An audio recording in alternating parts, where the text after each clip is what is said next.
Hey folks, I'm doing the Paddlepod productivity course at the moment, and I shared something with my pod that they found very helpful, so I figured I'll share it with everyone. And this is about solving the problem of 100 tabs. So if you know inbox 0, then chances are you know the problem of just having way too many tabs open at any one time. The tool someone recommended to you, the meetup you want to check out, the YouTube video you need to read, blog posts, etc. And the question is where to put it all. And you might have FOMO, and there's probably 1,000 Confluence pages at work that you have to read, and you just keep all the tabs open because you don't want to lose them. And ultimately you have so many tabs where you know exactly, well, hold on, this icon is this tab, that's what I need, and there's all this other stuff that's in the way. And so what it means is your head is just constantly cluttered trying to keep track of all the tabs. So here's the solution I found for myself, which is a Notion plugin. Notion, in case you don't know, is a documentation tool, and it's got this little web clipper.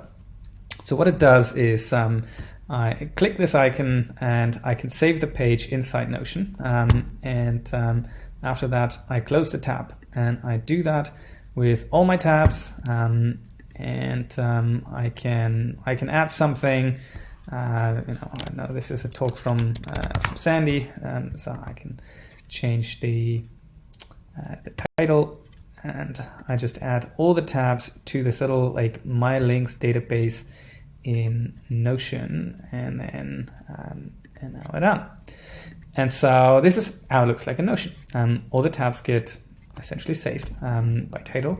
I know when I saved them. I have the URL here, but the best part is I can even click into these links, and it saved the key content of that page also in Notion. So whenever I look for something, I can search all my tabs, and I can search for Sandy, I can search for anything else, and it will pop up. So I never lose anything that anyone sent me.